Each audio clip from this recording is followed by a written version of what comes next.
UP 60 Ballia की कहानी भाग 6। वापसी, एक अधूरी उम्मीद की। अर्पित के बलिया छोड़ने के बाद सब कुछ बदल गया था। गंगा वही थी, घाट वही थे, लेकिन अब वहां बैठकर मुस्कुराने वाला लड़का नहीं था। नंदिनी हर शाम उसी किनारे पर आती, घंटों चुपचाप पानी को देखती रहती।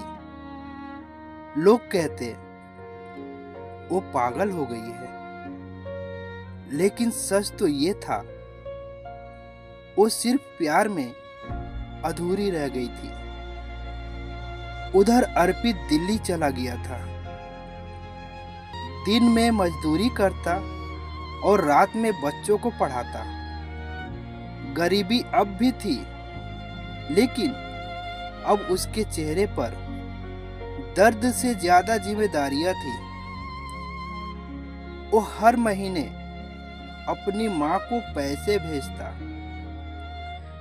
लेकिन खुद कभी बलिया लौटकर नहीं आया, क्योंकि उसे डर था, अगर उसने एक बार नंदिनी को देख लिया तो शायद वो फिर कभी उसे छोड़ नहीं पाएगा।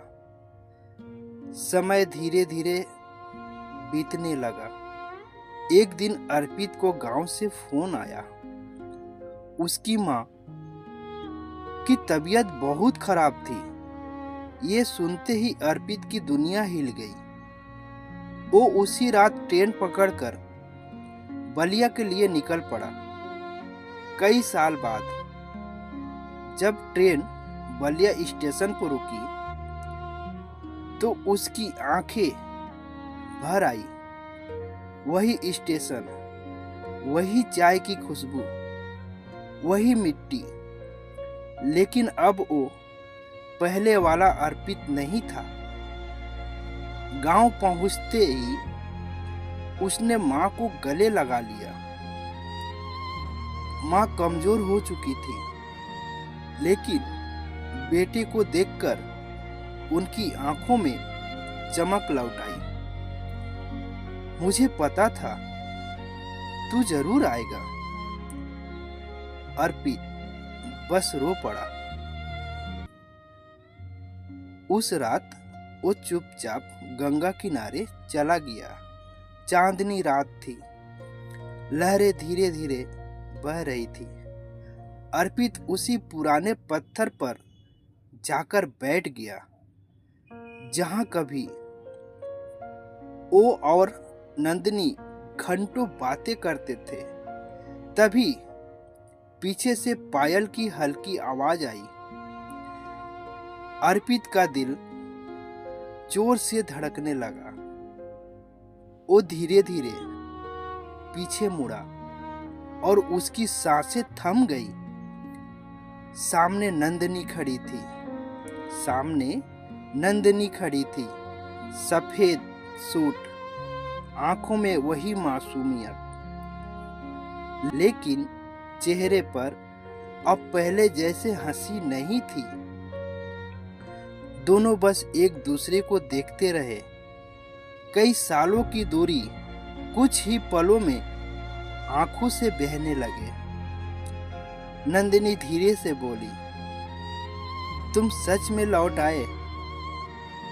अर्पित हल्का सा मुस्कुराया। कुछ वादे अधूरे रह जाए तो इंसान लौट ही आता है। नंदिनी की आंखें भर आई। मैंने तुम्हारा इंतजार किया अर्पित, हर दिन, हर शाम। अर्पित चुप रहा, क्योंकि उसके पास अब कोई भी जवाब नहीं था।